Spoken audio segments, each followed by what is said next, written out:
부분부터 좀 보시면 될 것 같습니다. 116페이지. 기도는 하는 부분부터 보시겠습니다. 기도는 우리가 지금 이 말을 이해하는 대로 두 부분으로 되어 있는데 그것은 간구와 감사다라고 하는 겁니다. 간구를 통해 우리는 우리 마음의 소원을 하나님 앞에 내어놓되 그의 선하심을 따라 간구하는데 먼저 오직 하나님의 영광에 기여하는 것을 간구하고 다음은 우리의 필요를 채우는 것을 간구한다. 그래서 먼저 그의 나라와 그의 의를 구한다라고 했을 때 그냥 하나님 영광 받으십시오 이러고만 끝나라는 게 아니라 주기도문인데 나중에 나오겠지만 일용할 양식을 구하는 것처럼 하나님의 영광을 위하여서도 구하지만 당연히 우리의 필요한 것도 구해야 됩니다. 예를 들어서 이제 아까 말씀드린 대로 반주를 하신 분이 있으면 좋겠다. 그게 기도 제목이라 이렇게 말씀드렸던 것처럼 그런 모든 것들이 우리가 필요한 것들을 하나님 앞에 다 아주 세세한 것까지. 그러니까 인간의 교만함은 어떨 때는 그런 것 같아요. 뭐 이런 것까지 기도해. 이런 건 내가 할 수 있지. 솔직한 얘기로 우리가 할 수 있는 건 아무것도 없거든요. 그래서 정말 이것까지 기도해도 되나 싶을 정도에 대한 내용들도 마땅히 기도해야 되는 거예요. 그 모든 것들을 우리가 할 수 있는 부분들이 아니기 때문에 그렇습니다. 그렇게 하기 위해서는 그리고 그런 마음을 갖고 있는 사람들은 이미 하나님의 영광을 위해서 하나님의 영광을 간구하고 높여드리는 기도가 당연히 나올 수밖에 없는 것이고 결국은 우리의 필요를 채우는 그 기도의 핵심적인 내용도 결국은 그게 채워져서 뭐 할 거냐는 거죠. 어떻게 할 거냐는 것에 있어서 핵심은 하나님께 영광이고 그런 겁니다. 자, 감사를 드림을 통해서는 우리를 향한 그의 은혜를 인정하고 우리에게 어떤 재화가 있다 하더라도 그것은 다 그의 선하심으로 인해 우리가 받아가진 것임을 찬양하며 고백한다라고 합니다. 모든 것이 하나님으로부터 주어진 것입니다라고 고백하는 게 감사다라고 하는 거예요. 그래서 때로는 힘들고 어려운 상황에서도 하나님 앞에 감사하실 수 있어야 돼요. 그 상황마저도 이런 상황을 통해서 하나님이 나에게 깨닫게 하시려고 하는 이유가 뭔가 그런 내용들이 뭔가 이런 것들이 확인되어지면 그 순간에는 그런 부분들이 힘들고 어려울 수는 있어도 그 과정을 통하여서 하나님의 뜻들이 깨달아지면 결국 그건 나에게 유익이고 나에게 엄청난 은혜다라고 하는 것을 기억하셨으면 좋겠습니다. 자, 이 두 부분은 다윗의 시구니까 마침 이렇게 너무 한문처럼 아니고 여러 두 표현으로 이제 요약돼서 알 수 있다라고 하는 겁니다. 저는 시편이기 때문에 이렇게 표현을 해석을 하신 것 같아요. 이제 이 김광채 교수님이라는 이분이 이제 연세가 많으신 분이에요. 그래서 이제 번역을 하실 때 한문으로 많이 번역을 하셔서 이런 좀 뭐랄까 당장 딱 이렇게 이해가 안 되는 표현이 있을 수 있습니다. 자, 그는 하나님의 영 안에서 이렇게 썼다. 환난 날에 나를 부르라. 내가 너를 건지리라. 내가 나를 영화롭게 하리로다. 이렇게 시편 50편 15절 말씀을 인용하면서 이렇게 말씀하고 있는데 우리는 이 두 가지 종류의 기도를 계속해야 된다라고 하는 겁니다. 즉 우리의 부족함이 대단히 엄청나고 우리가 처한 엄청난 곤궁이 우리를 도초에 몰아세우고 짓누르고 있기 때문이다. 그래서 여러분 한번 생각해 보세요. 환난 날에 우리는 이것도 우리 기준대로 생각해요. 요때까지는 참 내가 편한 삶이었고 요때가 환난 날이야. 대부분 그거는 뭐 경제적으로 어렵거나 아니면 뭐 육신적으로 좀 건강이 안 좋거나 아니면 환경적으로 그게 직장이 됐든 가정이 됐든 어떤 사람 간의 문제가 됐든 이런 것 아니면 진짜 국가적인 재난 전쟁이라든지 이런 것들 이런 것들만 우리는 환난이라고 생각을 해요. 그럼 나머지는 편안한 날이냐? 그 편안한 날은 하나님을 안 찾아도 되냐? 그래서 실제로 안 찾는 경우가 많죠. 한마디로 좀 표현이 좀 속돼서 죄송합니다. 등 따시고 배부르면 하나님 안 찾잖아요. 근데 참 희한한 거는 어떻게 보면 우리가 태어나서 하나님 앞에 가는 그 순간까지가 한편으로는 하나님이 주시는 엄청난 은혜의 삶이지만 또 한편으로는 끊임없는 환난의 날이에요. 그래서 매일매일마다 우리는 하나님 앞에 부르짖어야 됩니다. 그게 이제 막 우리는 부르짖으라 그러니까 막 뭐 주여 삼창하고 막 와 막 이것만 생각하는데 정말 그 부르짖는 것은 그 심령이 하나님 앞에 메어 달리는 거예요. 그런 차원에서 우리가 이 다윗의 표현이기 때문에 보통 이거는 다윗이 이제 솔로몬을 피해서 도망다닌다. 솔로몬을 피한다. 사울 왕을 피해서 도망다닐 때 그때 표현인 것처럼만 해서 그런 어떤 위험에 처하거나 그랬을 때만 환란으로 이해하는 경우가 많은데 그렇지 않아요. 어떻게 보면 다윗 전체의 삶도 참 우여곡절이 많았잖아요. 그래서 뭐 야곱도 이렇게 바로왕 앞에 섰을 때 어떻게 살았냐라고 했을 때 내가 험악한 세월을 살았다 이렇게 표현하잖아요. 그럼 그거를 어떻게 해석을 해야 될까요? 아, 그럼 야곱은 하나님의 은혜를 그렇게 받아놓고 아니 바로왕 앞에서는 내가 이렇게 험악한 세월을 살았습니다. 이게 말이 돼? 이렇게 생각할 수 있지만 아닌 거죠. 하나님의 은혜가 얼마나 큰지 알고 있지만 삶이 험악하면 험악할수록 굴곡이 있고 뭐 어떤 어려움이 있으면 있을수록 더 뭘 깨달을 수 있다라는 거예요. 하나님의 은혜가 얼마나 큰지를 우리가 정말 낭떠러지로 떨어지는 것처럼 할 때는 하나님의 은혜가 더 커 보이는 거예요. 그런 차원에서 우리에게는 특별한 환난 날이 따로 있지 않다는 거예요. 모든 인생이 어떻게 보면 환난인 거예요. 그러나 또 한편으로 보면 그 모든 환난에서 건지시는 하나님의 은혜가 그렇기 때문에 날마다 있는 거예요. 모든 삶 그런 부분들을 기억하셨으면 좋겠습니다.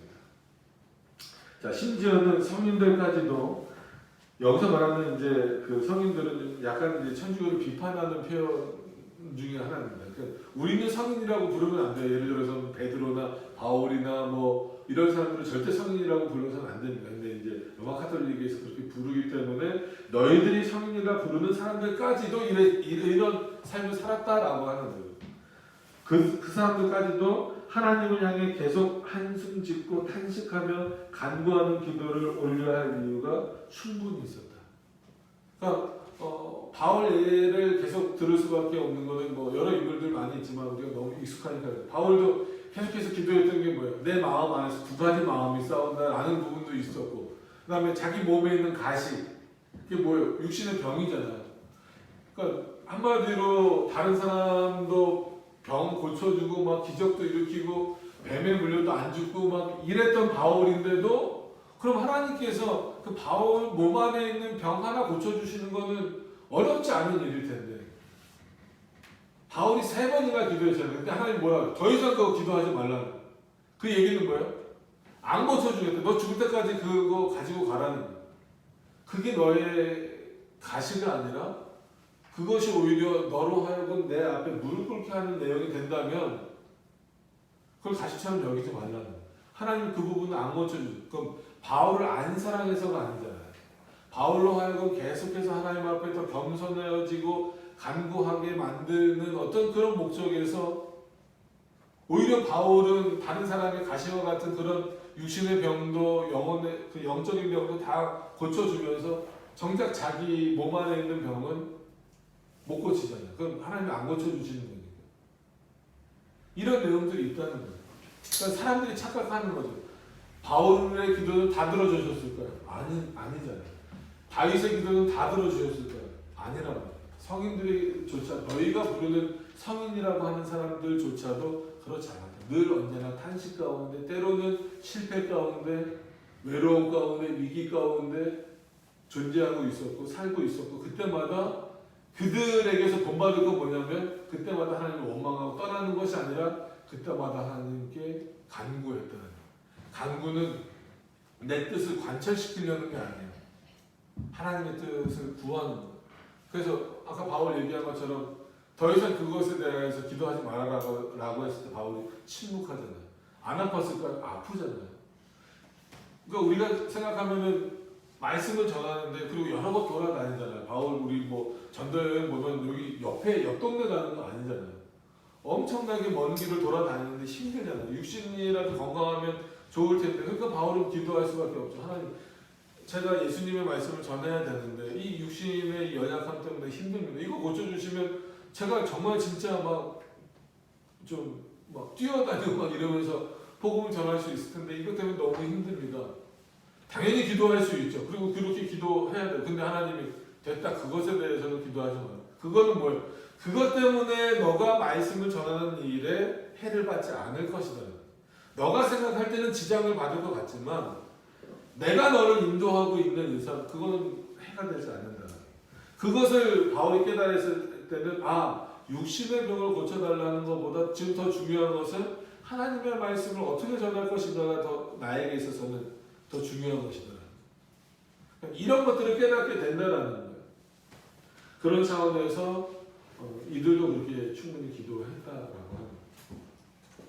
자, 이뿐 아니라 하나님의 엄청난 은총이 대단히 많은 우리에게 쏟아부어졌으므로 우리는 거의 압도당할 지경이다. 또 우리가 잘 모르더라도 그렇다는. 그래서 우리가 그 어디를 향해 눈길을 돌리더라도 그의 엄청난 기적을 수없이 보게 돼요. 그에게 찬양과 감사를 드릴 이유와 재료가 우리에게 부족할 수가 결코 없다. 여러분, 우리는 하나님의 기적 속에 사는 거예요. 눈에 보이는 기적, 병이 낫고 뭐가 안진뱅이가 일어나고 더 이상 그런 내용이 없다 할지라도 우리가 하루하루 살아가는 것 자체가 기적이에요. 오늘 하루의 삶을 더 얻었다는 게 기적인 거예요. 그럼 이것을 좀 더 명확하게 설명해 보자. 이미 충분히 입증했지만 하나님께 우리의 소망과 모든 도움이 있으므로 하나님이 복을 주시지 않으면 우리와 우리에게 속한 모든 것은 번창할 수가 없다. 따라서 항상 우리는 그에게 우리 자신을 의지하고 우리에게 속한 모든 것을 그에게 맡기도록 하자. 참 쉽지 않은 일인데 그렇게 해야 된다는 거예요. 나아가 우리가 무슨 생각을 하든지 무슨 말을 하든 무슨 일을 하든 그의 손길과 뜻 안에서 다시 말해 그의 도우심을 바라면서 생각하고 말하고 행하자. 이런 내용들에서 우리 그 반석주일교회 전체 표를 저희는 매년 표나 주제를 정하지 않는다고 말씀을 드렸어요. 그 반석주일교회 전체 표라고 하는 좀 그렇고 뭐라 그럴까? 보통 표라고 많이 쓰니까 그거는 하나님의 말씀대로 생각하고 말하고 행동하자. 이거는 올해만이 아니라 여태까지도 그랬고 앞으로도 그랬고 우리 교회는 이것이 이런 어떤 그 표를 마음속에 가지고 하나님의 말씀대로 생각하고 말씀대로 말하고 말씀대로 행동하는 그런 어떤 교회가 됐으면 좋겠습니다. 라고 합니다. 칼빈의 말을 따오거나 마찬가지예요. 칼빈이 그렇게 표현하잖아요. 하나님의 도우심을 생각한다면 그의 도우심을 더 바라볼 수밖에 없고 그것을 생각하고 말하고 행동할 수밖에 없다. 그의 뜻을 도외시하는 자들, 무슨 일이든지 하나님께 기도하지 않고 시도하는 자들, 시작하려고 하는 자들은 모두 다 하나님께 저주를 받은 자들이라 선포되는 까닭이다. 표현이 굉장히 강한 겁니다. 그러니까 뭐든지 하나님께 기도하지 않고 자기 마음대로 하는 것은 그 저주지 하나님의 뜻이 아니다는 겁니다. 그런데 하나님이 모든 은택의 공급자이심을 인정해야 한다고 하였으므로 모든 것을 그의 손길에서 받은 것으로 여기고 항상 감사를 드려야 한다는 명제에 이르게 된다. 그의 풍성한 인자하심에서 흘러나와 우리에게 끝없이 공급되는 그의 은택을 우리가 올바로 받아 누리는 길은 그를 찬양하며 고백하는 일과 그에게 감사드리는 일을 계속하는 것밖에는 없다. 그러니까 이게 늘 고민이에요. 이런 거 읽으면 오전에 말씀드린 것처럼 습관이 돼야 돼요. 기도도 습관이 어느 정도는 기도도 습관이 돼야 되고 그래서 아이들 밥 먹을 때 기도시켜요. 저도. 너 한번 기도해. 오늘은 너가 기도해. 누가 기도해.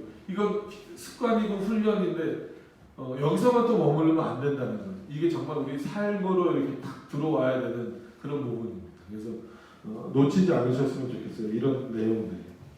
그래서 바울은 하나님의 말씀과 기도로 거룩하여진다라고 말할 때 그러니까 하나님 너희도 거룩해져야 된다라고 했을 때 사람들은 다 그 외형적인 걸 찾는 거예요. 무슨 옷으로 표현을 하려고 한다든지 치장하는 것으로 표현하려고 한다든지 그러니까 교회도 아주 화려하게 하려고 그런 것만 하잖아요. 그렇지 않고 정말 거룩은 하나님의 말씀과 기도로 가능하다. 말씀에 근거한 기도. 그럼 우리의 기도는 궁극적으로 하나님의 말씀에 근거해야 된다는 거예요. 즉 말씀과 기도 없이는 절대 거룩해질 수 없다는 사실이 암시되고 있다. 여기서 말씀을 우리는 믿음의 어떤 대전제적인 용어로 이해해야 된다라고 하는 겁니다. 9번으로 넘어가셔서 이제 그 다음 페이지입니다. 넘어가셔서 보시면 이것이 바로 바울이 다른 곳에서 쉬지 말고 기도하라고 명한 이유다. 바울이 원하는 것은 때와 시간, 장소, 사정에 상관없이 누구나 하나님께 자기 소원을 아뢰는 것이다. 그래서 모든 것을 하나님이 이루실 수 있는 것으로 기대하고 모든 것으로 인해 하나님께 찬양을 돌려야만 한다. 찬양과 기도를 드려야 하는 이유가 우리에게 계속 제시되는 대로 있다는 거예요. 그러니까 삶 속에서 모든 것이 다 기도가 될 수밖에 없고 하나님께 드리는 찬양이 될 수밖에 없다는, 그게 되지 않고는 아무것도 이루어질 수가 없다는 거죠. 그런데 이렇게 기도를 계속해야 한다는 말은 각 사람의 개인적이고 사적인 기도에 대해 하는 말이지 교회의 공기도에 관련된 말은 아니다라는, 구별되셔야 됩니다. 교회에서 공적으로 하는 이 예배 시간에 하는 공적으로 하는 그 기도랑은 좀 구별해야 됩니다. 공기도는 계속적일 수 없죠. 모든 사람이 공통된 합의에 의해 설립된 공공질서를 벗어나 행해져서도 안 된다. 그러므로 일정한 기도 시간에 합의로 정해지는데 이것은 하나님과 무관한 일이지만 사람들의 유익을 위해서 필요한 일이 됐다. 이거 오해하시면 안 됩니다. 그러니까 시간을 정했다. 그러니까 최소한 뭐 예를 들어서 너무 기도가 뭐 지금으로 말하면 막 20-30분 되거나 아니면 쓸데없는 내용 막 이런 거 하지 말라 이렇게 정해놓은 것은 하나님의 말씀이나 하나님의 뜻과는 상관없다는, 그러니까 직접적으로 성경과는 상관없다라는 의미예요. 그러니까 성경에 그런 내용이 나오진 않잖아요. 그러나 전체적으로 우리의 유익과 또 교회 그 예배를 생각했을 때에는 이것이 우리에게 유익을 가져다 줍니다. 그래서 이제 기도문을 작성하는 것이라든지, 그래서 이제 뭐 모든 교회들이 다 그러진 않았지만 예배 모범에서 이제 보통 목사님들이 기도를 하지만 이제 대표기도라는 표현보다도 이제 공교회 기도를 하게 될 때 이제 장로님들이나 이렇게 기도를 하면 기도문을 작성하게 했어요. 작성하고 미리 목회자에게 좀 표현이 그렇지만 검사를 받도록, 그래서 이게 신학적으로 문제가 없는지, 어떤 뭐 좀 잘못된 표현이 없는지 이런 것들을 한번 검토를 받고 한마디로 기도 시간에 올라가서 기도문을 이렇게 거의 보면서 읽는 그런 방식이 많았어요.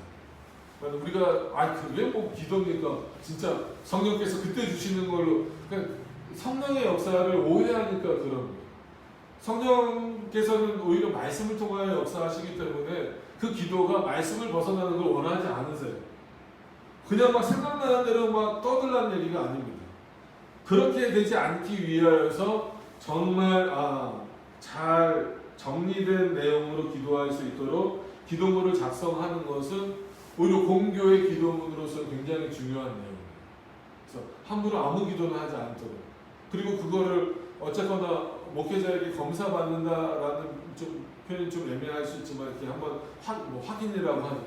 확인받는 그 이유는 그것도 목사의 마음에 들게 하기 위해서가 아니라 이게 정말 하나님 앞에서 그리고 성도들을 유익해 할 수 있는 어떤 그런 기도의 내용인가를 확인하는 차원에서, 그래서 그때 이제 잘못된 부분들을 좀 수정하고 이런 모습이에요. 궁극적으로 우리의 유익과 하나님의 영광을 위해서 그렇게 하는 겁니다.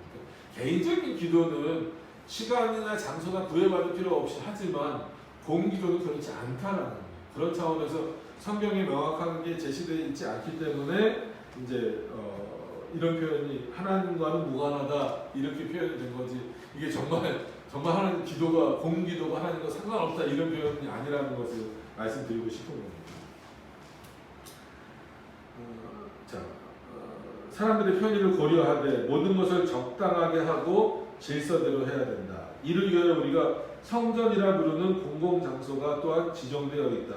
이들 장소는 자체적으로 무슨 비밀한 거룩함을 지니고 있어서 기도를 더 거룩하게 한다든지 하나님께 더 연락하게 하는 것이 아니다. 절대 여기서 기도해야 하나님 더 잘 받으신다 이렇게 생각하면 안 된다는 거예요. 이 장소가 예를 들어서 이 장소가 성전이라고 표현될 수도 있고, 근데 보통 요즘에 이제 예배당으로 표현하는 게 좋습니다. 근데 이제 예배당이라고 오히려 우리나라 예전에 썼었어요. 근데 한국은 좋은 문화를 잃어버렸어요.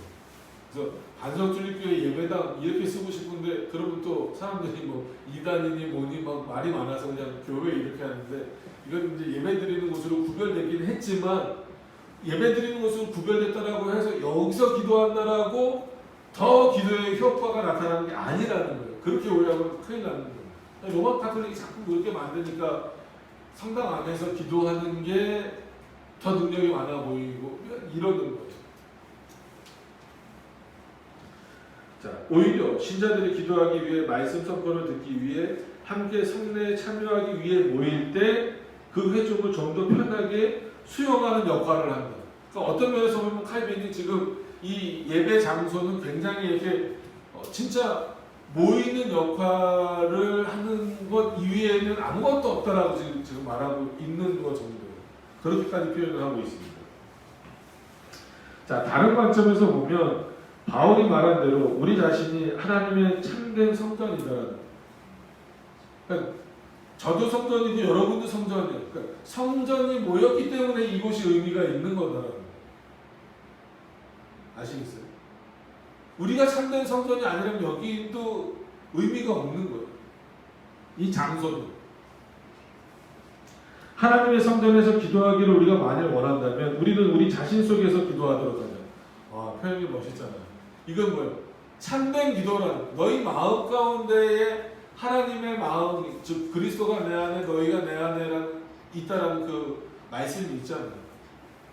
하나님의 말씀이 내 안에 있고 그리스도가 내 안에 계시고 성령께서 내 안에서 내주하셔서 역사하시는 그 자가 참된 성전이라면 그 안에서 내 안에서 기도하는 것이 중요한 것이지 어느 특정 장소, 어느 특정 사람 앞에서 기도하는 것이 중요한 게 아니다라는 거예요.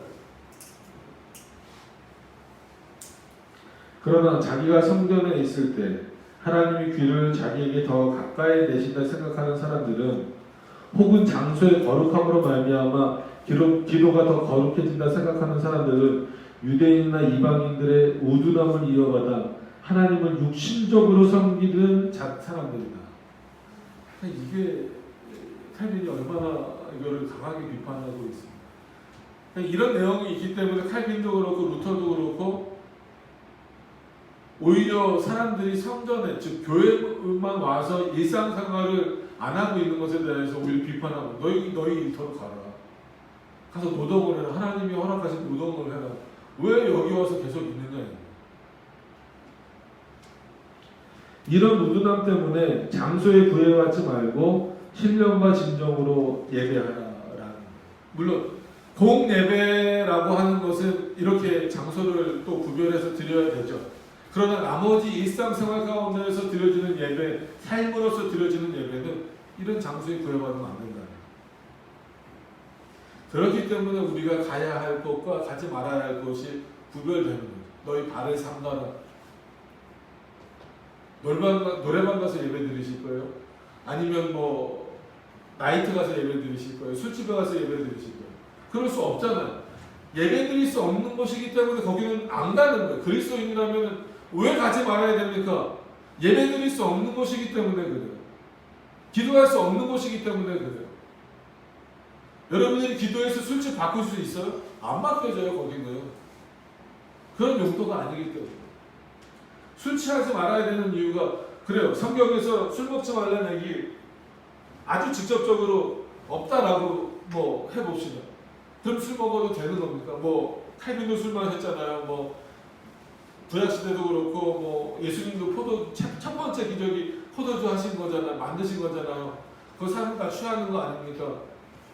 여러 번 말씀드리지만 그때는 물을 제대로 먹을 수 없는 시대였어요. 그럼 지금 그게 정당성이 돼서 술 먹어도 됩니까? 한 방울 먹으면 한 방울만큼 취하는 거예요. 그럼 제대로 기도할 수 있어요? 없어요. 거룩한 기도가 나올 수 있습니까? 그 마음의 성전이 유지가 돼서 하나님의 말씀이 유지가 돼서 기도할 수 있어요? 없어요.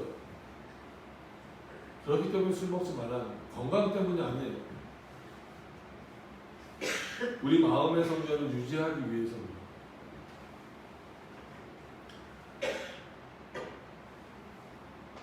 자, 10번으로 넘어가죠. 그래서 이제 장소가 너무 중요하지 않다 이건 아니지만 장소가 뭘 결정하는 건 아니다라고 하는 것도 기억을 하셨으면 좋겠습니다.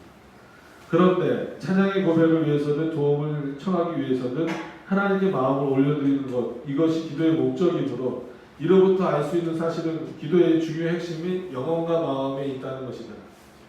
혹은 이렇게 말하는 것이 더 좋을지 모릅니다.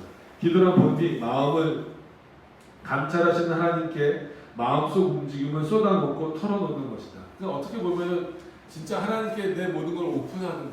오픈하지 않아도 우리가 하나님 앞에 진실되게 내 마음을 오픈하지 않아도 하나님은 내 마음을 알아요, 몰라 아시는 분이에요. 그러니까 하나님을 속일 수 있다라는 건 엄청난 교만이에요. 그래서 늘 정직을 말씀드리는 이유가 그래요.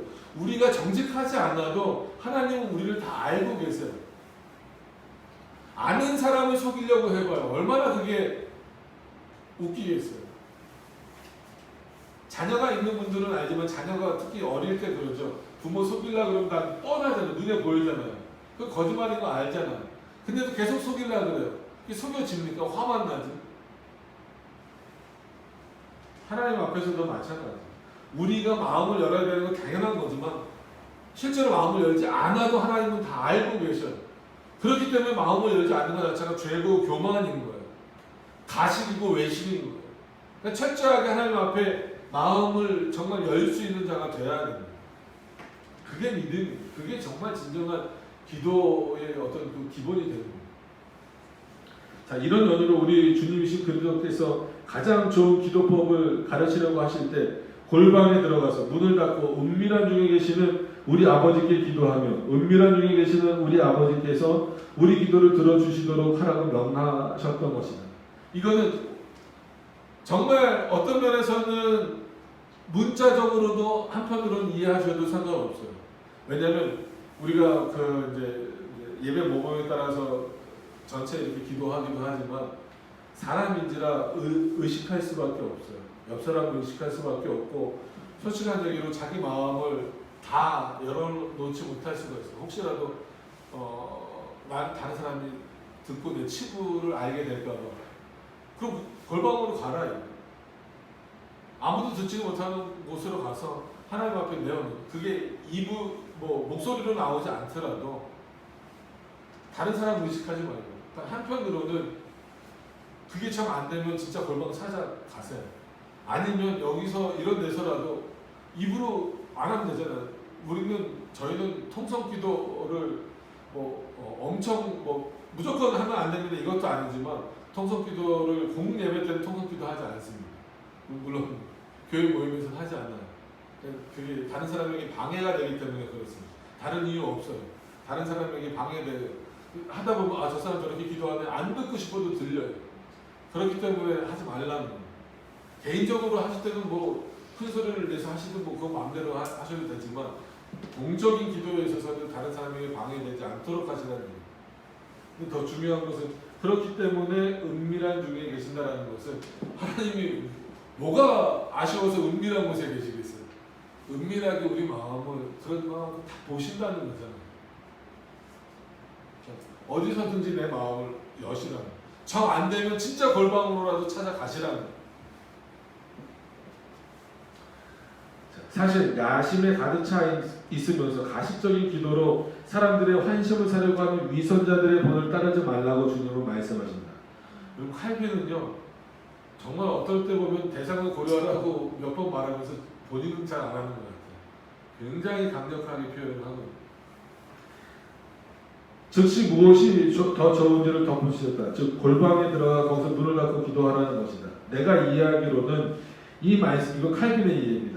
말씀을 통해 주님은 우리 생각을 다해 우리 마음속으로 내려가고 들어가라 가르치시면서 우리가 이러한 마음 자세를 가질 때 하나님이 우리와 가까이 해주신다고 약속하셨다. 즉 우리의 마음이 하나님의 성전이 되어야 하는 것이다. 물론 이 말씀이 다른 장소에서 기도하는 것이 더 편할 수 있을 것을 부정하신다는 뜻의 말씀은 아니다.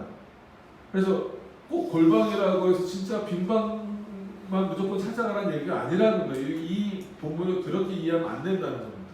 그러니까 정 힘들면 그렇게 가라는 거지 그렇지 않다는 거예요. 도리어 기도란 무슨 은밀한 곳으로 특히 마음속에 그 거처가 있고 때로 몰려오는 모든 염려를 내어놓는 마음의 평정을 극도로 요구한다는 뜻의 그런 의미다라고 하는 겁니다. 이로부터 명령관야해지는 것은 분명해지는 것은 기도하는 주간에 말소리나 노래가 개입한다 해도 마음속 깊은 곳에서 나오는 것이 아니라면 하나님 앞에서는 아무 가치나 유익이 없다는 사실입니다. 이거예요. 너무 너희들이 큰 소리로 기도하고 심지어는 막 하다가 이렇게 표현해서 죄송합니다. 막 흥분해서 막 노래 부르고 그러니까 이게 찬송이겠지만 그렇게 한다고 해서 하나님 더 깊이 들어주시는 거 아닙니다. 그래서 그런 표현을 많이 해요. 제일 어려운 기도는 묵상 기도는. 그죠? 딴 생각이 더 많이 들어요. 어떨 때는. 아니면 졸리거나. 자, 이는 하나님이 아니, 그 위에는 아닌 거죠. 하나님 앞에서 없다. 도리어 이런 소리가 단지 입술 끝이나 목구멍에서만 나오는 것이면 하나님의 진노만 우리에게 초래할 것이다. 겁나잖아요. 그죠?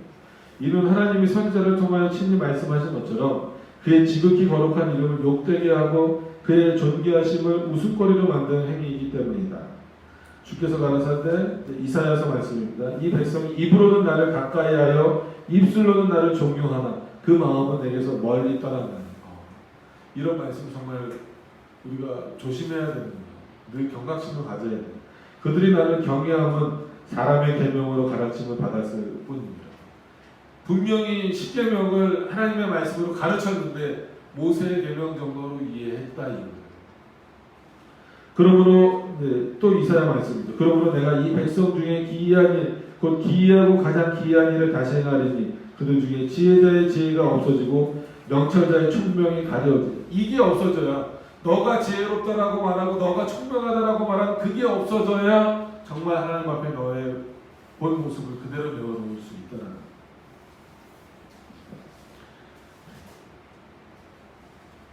조금 더 힘을 내셔서 조금 더 보시면 이제 넘어갈 것 같습니다. 11번, 120페이지입니다. 11번. 하지만 우리는 여기서 말소리나 노래를 정죄하는 것은 아니다. 오해하시면 안 됩니다. 그것이 마음의 움직임에 일치하도록 도움을 준다면 뭐 그럴 수 있다. 그런 거예요. 기도할 수, 그러니까 목소리로 기도할 수 있고 기도하다가 찬송 부를 수 있다라는 거예요. 저희는 보통 이제 시편 찬송으로 좀 제한하기는 하지만 찬송 부를 수 있다. 그것이 정말 외식이 아니라 너의 심령에 도움이 된다면 얼마든지 할 수 있다는 거예요. 이는 그것이 이런 식으로 마음을 단련하여 하나님을 잘 생각하도록 해주고 집중력을 유지시켜주기 때문이다. 사실 우리 마음은 연약하여 느슨해지기가 쉽고 여러 방향으로 흩어질 수 있기 때문이다. 라는 것이죠. 이뿐만 아닙니다. 하나님의 영광이 우리 육신의 각 부분 속에 어떤 방식으로든 밝히 드러나야 하기 때문에 특히 혀가 때로는 노래를 통해서 때로는 말을 통해서 이 일을 위해 맡아 감당하는 것이 필요합니다. 혀는 특별히 하나님의 영광을 드러내고 선포하기 위해 창조되었다. 여러분 이게 입술의 역할은 이걸로 사람을 죽이지 말라는 거예요. 이 혀는 하나님을 찬양하기 위해서 만들어진 거지 사람을 죽이거나 하나님을 원망하거나 하나님을 부정하기 위해서 만들어진 입이 아니라는 거예요. 이 혀가 아니라는 거예요. 자, 그러나 혀의 가장 중요한 특권은 신자들의 모임에서 행해지는 공중기도, 공적인 기도, 공중기도. 그렇기 때문에 함부로 해서는 안 된다는. 이 공중기도를 통해 우리는 모두가 함께 하나가 되어 한 목소리로 마치 우리의 모두의 입이 하나가 되기라도 한 것처럼 똑같이 하나님께 영광을 돌린다. 그래서 우리는 이 일을 공적으로 행한다는. 그래서 공예배는 공적인 신앙 고백과 공적인 기도가 필요한다는. 공적이다라고 하는 것은 내 개인적인 그런 내용이 아니라 일치되는 함께 고백할 수 있는 그런 내용이어야 된다라는 거예요. 그래서 교리가 필요한 것이고 신조가 필요한 것이고 신앙 고백이 필요한 것입니다. 신앙 고백서가 필요한 거예요. 그것에 기초하고 그것에 따라서 기도도 해야 된다라는 거예요. 신앙 고백서, 우리는 웨스트민스터 신앙 고백서죠. 웨스트민스터 신앙 고백서에 따라서 여러 신조들에 따라서 기도해야 된다는 거예요. 특히나 공중 기도에 있어서, 공적인 기도에 있어서. 이는 모든 사람이 각각 서로 자기 형제로부터 신앙을 고백하는 소리를 듣고 그 본보기를 따르라는 권면을 받기 위해서다. 12번 넘어가서 보겠습니다. 이를 통해 또 아주 분명해지는 것은 지금까지 여기저기 자주 그랬던 것처럼 공중기도가 라틴 사람들 속에서 헬라어로, 프랑스 사람들이나 영국 사람들 속에서 라틴어로 행해져서는 안 되고 모든 회중이 공통적으로 이해할 수 있는 대중적인 언어로 행해야 한다. 이거에 근거해서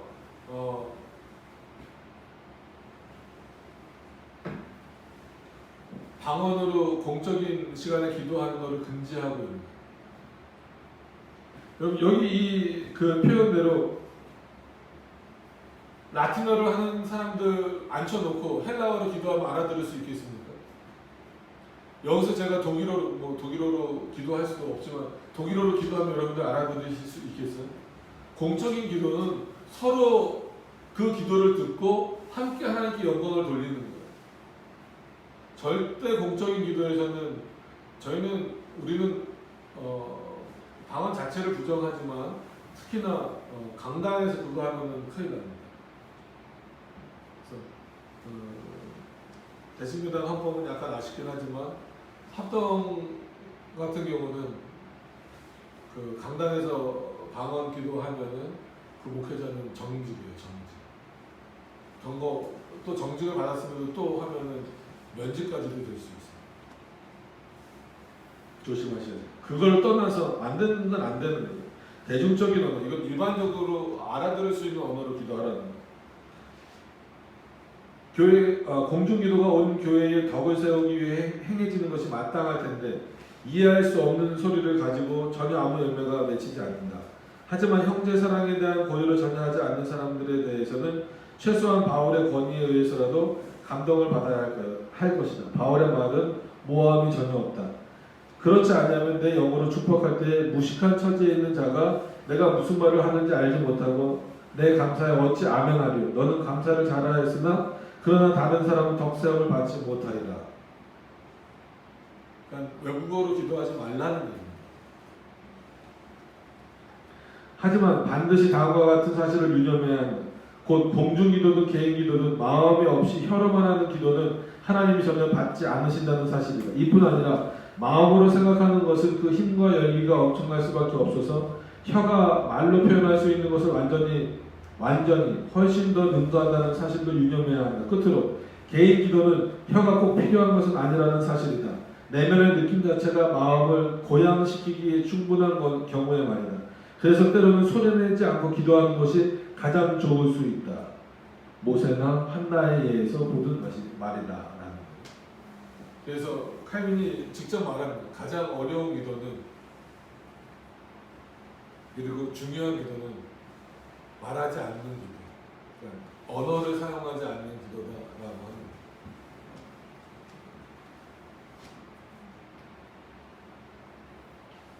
그러기 전에는 도움을 받아야 되죠. 그 도움을 받기 위해서는 알아들어야 될 거 아니냐.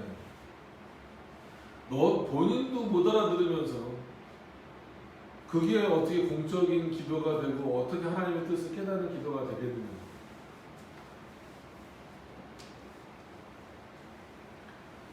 자, 13번 넘어가서 보시면 이제 기도의 방법뿐 아니라 형식에 대해서도 좀 더 확실히 되어야 한다. 이것은 곧 하늘 아버지께서 우리에게 그의 살아가시는 아들을 통해 전해주신 것으로 이 속에서 우리는 그의 엄청난 선하심과 인자하심을 볼 수 있다. 이는 하나님이 우리에게 우리의 모든 환난 가운데에서 당신을 찾으라고 권면 촉구하시기 때문이다. 이뿐 아니라 우리는 우리의 궁핍함이 얼마나 심한지 무엇을 해야 옳은지 우리 편에서 무엇을 해야 하는지를 제대로 깨닫지 못한다는 사실을 하나님은 아시는 관계로 이러한 우리의 무지에 대한 대책을 세우신다. 그게 뭐예요? 주기도문이에요. 너네는 무지하고 잘 알지 못하기 때문에 예수 그리스도를 통해서 보여주는 기도의 모범대로 하라는 거예요. 그러니까 주기도문은 우리에게 유익을 주는 내용입니다. 단순히 예수님이 예전에 하셨던 기도가 이게 아니에요. 그게 기도의 모범이 되는 거예요. 그걸 벗어나지 말라는 거예요. 그리고 우리의 능력으로는 도저히 안 됐던 것은 당신 것으로 채우시고 보충하셨다. 사실 하나님은 우리를 위해 기도의 형식을 하나 만드사 우리가 당신께 간구해도 되는 것, 우리에게 유익한 것, 요청해야 할 필요가 있는 것을 모두 다 마치 판에 새겨 제시하듯 하셨다. 그의 이 선하심으로부터 우리는 엄청난 위로를 열매로 받는다. 곧 어떤 불합리한 것도 어떤 이상한 것이나 성가신 것도 한마디로 하나님이 기뻐하시지 않는 것은 어떤 것도 우리가 구하지 않음을 확신하게 되는데 이는 우리가 거의 그의 입에서 나온 말씀에 따라 구한 것이기 때문이다. 여러분 주기도문은 뭐예요? 그의 입에서 나온 거잖아요. 하나님의 입으로부터 나온 거. 예수 그리스도도 완전하신 하나님이시면서 완전하신 인간이시라는 거예요. 그의 입으로부터 나온 것대로 기도하면 불의한 것으로 기도할 수 없다는 거예요. 자, 이 기도의 형식 내지 규칙은 6가지 강구로 이루어졌다라는 이 주기도문 내용입니다. 7가지 항목으로 구분하는 사람들에게는 내가 동의하지 않는 이유는 누가복음에는 6가지만 나오기 때문이다. 누가가 주기도문에 대한 기록을 남길 때 결함이 있는 기록을 남기지 않았음은 분명하다. 마태복음의 7번째 자리에 덧붙인 것은 주석의 규칙에 비추어 볼 때 6번째 강구와 합쳐져야 할 것이다. 이거는 이제 천천히 나가면서 뭐가 합쳐졌는지 이제 보시면 되는 거예요. 그런데 주기도문의 모든 강구는 하나님의 영광을 제1차적인 목적으로 삼아야 한다. 이거는 뭐 모든 기도가 마찬가지예요. 주기도문뿐만 아니라. 그러나 또 이 모든 강구가 우리와 관련되는 것도 사실이다. 그래서 우리가 간구하는 대로 다 이루어지는 경우 우리에게 유익이 된다. 그럼에도 불구하고 처음 3가지 간구는 특별히 하나님의 영광을 지향한다라는 걸 바라보는 겁니다. 이 3가지 간구를 할 때 우리는 오직 하나님의 영광만 주목해야 하고 이미 앞에서 말한 대로 우리의 유익을 전혀 고려하지 말아야 한다. 이게 참 어렵죠. 기도는 보통 생각하기에 내가 필요해서 하는 건데 내 유익을 구하지 말라는 거. 그게 우선되어져야 돼요. 모든 기도에 있어서 하나님의 영광을 위해서가 우선되어져야 됩니다. 내 유익은 뒤로 하고 그건 전혀 없어져야 된다는 거예요. 최소한 이 3가지 강구에 있어서는. 첫 번째 강구에 있어서는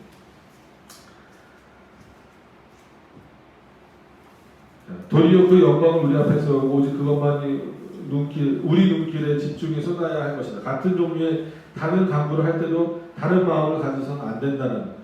우리를 위한 강구를 할 때도 마찬가지다라는 거예요.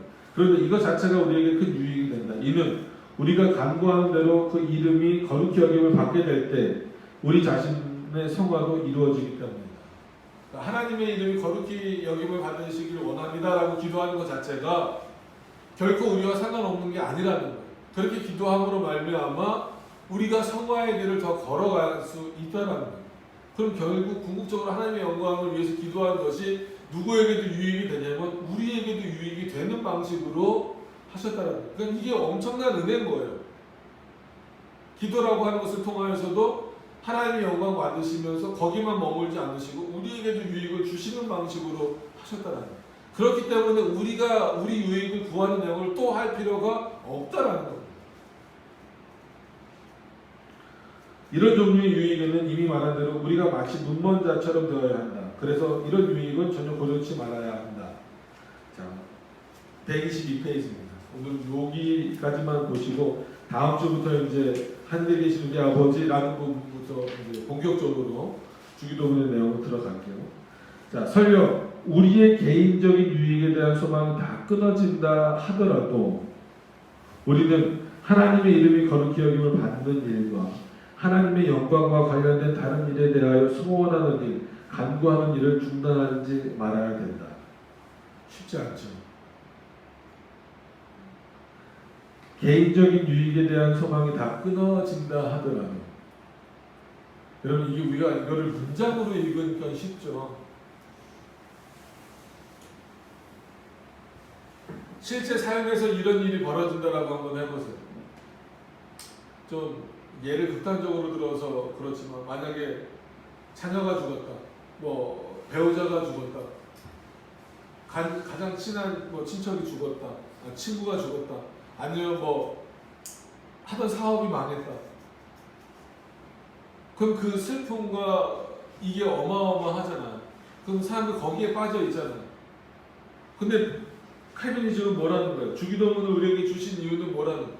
그럴 때라도 극단적으로 예를 들었을 뿐이에요. 그럴 때라도 뭐를 놓치지 말라는 거예요? 하나님의 이름이 거룩히 여김을 받는 일과 하나님의 영광과 관련된 다른 일에 대하여 소원하는 일, 간구하는 일을 중단하지 말아야 된다는 거예요. 대부분 개인적인 유익에 대한 소망이 끊어졌을 때에는 하나님을 원망하거나 아니면 이 일 먼저 해결해 주세요가 기도의 주된 내용이고 그게 바쁘죠.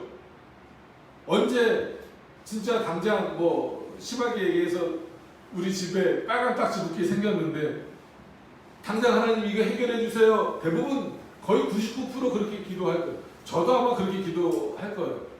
근데 지금 말씀에서 뭐라는 거예요? 설사 그렇다 할지라도 하나님의 영광을 위해서 그의 이름이 거룩히 되기 위해서 기도하라는 거예요. 여러분 이게 쉬울 것 같아요.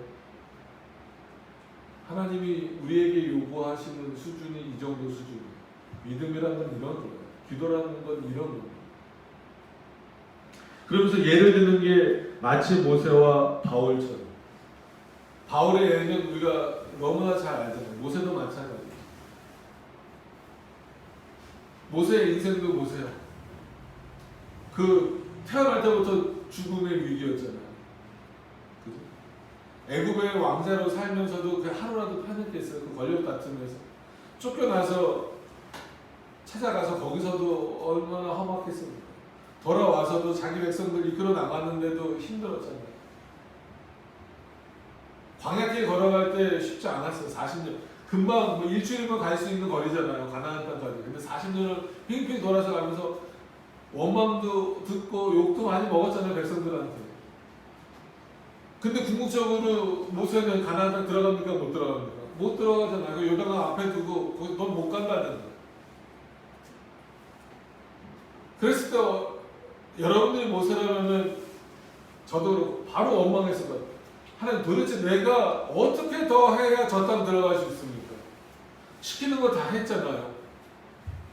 내가 이 말 안 듣는 백성들 데리고 정말 힘들게 정말 여기까지 왔는데 저 백성들에 비해서 내가 못한 게 뭐 있습니까?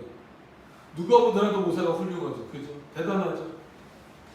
근데 하나님 넌 거기까지다. 성경 보셔서 알지만 자연사 물론 자연사죠. 자연사인데 그의 죽을 때까지 그의 기력이 쇠하지 않았대잖아요. 눈이 멀리 볼 정도로 눈이 좋았대잖아요. 그건 뭐예요? 건강 상태가 양호했다는 거예요. 그럼에도 불구하고 속된 표현으로 하나님이 판 적자 접는 거예요. 여러분 그럴 수 있나요? 바울도 마찬가지예요. 지난 시간에 말씀드렸던 것처럼 항상 기뻐하라 쉬지 말고 기도하라. 그거 어디서 썼다 그랬어요? 감옥에서 쓴 거예요. 여러분 그러실 수 있어요? 감옥에 갇혀서 언제 죽을지도 모르는데 그때 그 모세나 바울이 했던 게 뭐예요? 하나님의 영광을 위해. 하나님의 영광이라면 인간적인 아쉬움은 너무 크지만 거기 안 들어가도 됩니다. 내 이름은 생명책에 기록되지 않아도 이 백성들 기록해 주세요. 쉽지 않은 삶이에요. 그거는 모세의 능력으로 한 게 아닙니다. 바울의 능력으로 한 게 아니에요. 하나님이 그들을 그렇게 사용하신 거예요. 우리에게 본을 보여주시는 거예요. 지금 우리로 하여금도 그렇게 살라. 쉽지 않은 일이에요. 당장 눈앞에 있는 일들이 많습니다. 일희일비하는 일이 얼마나 많아요. 저희도 마찬가지. 재개발 피해서 왔잖아요. 근데 여기 재개발하는 거 또 걸렸을 때 마음이 쿵 하는 거예요. 한편으로는 뭐 하나님이 여기를 인도하셨는데 만약에 여기 재개발 또 되면 어디로 또 갈 수 있겠지. 길을 또 다 예비하고 준비하셨겠지라는 마음이 있으면서도 참 그 과정이 되게 힘든데 이 인간적인 마음 그래서 그 마음 안에서 두 가지 마음이 싸운다는 그 바울의 그 표현 자체가 정말 인간은 어쩔 수 없구나 그런 생각을 많이 가요. 근데 예수 그리스도를 통해서 주동을 통해서 알려주시고자 하는 내용은 뭐예요? 너희가 어떻든지 간에 뭐 해라? 하나님의 영광을 위해서 그의 이름이 거룩하게 여김을 받기 위해서 기도하라. 그럼 물론 예수 그리스도 하나님이시지만 예수 그리스도의 삶을 놓고 보세요. 이 땅에 왜 오셨어요? 솔직하게 죽으러 오신 거잖아요. 자기 백성을 위해서 죽으러 오신 거란 말이에요. 그런 삶을 사셨어요. 자기 영광을 위해서는 단 한 번도 사시지 않았어요. 자신의 유익을 위해서는 단 한 번도 살지 않으셨어요. 오직 하나님의 영광, 그리스도 자신도 십자가에 못 박히시는 그 순간까지도, 고난 당하시는 그 순간까지도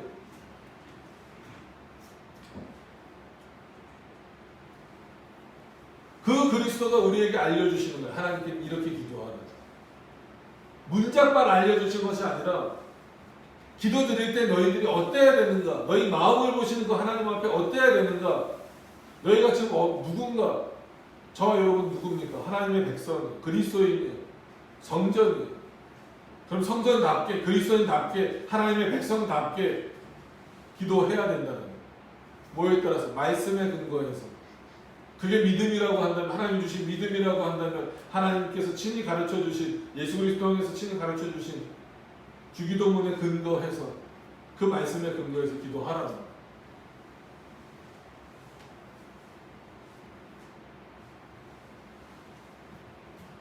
그 강력한 하나님의 말씀의 뜻을 우리가 분명히 기억하셨으면 좋겠습니다.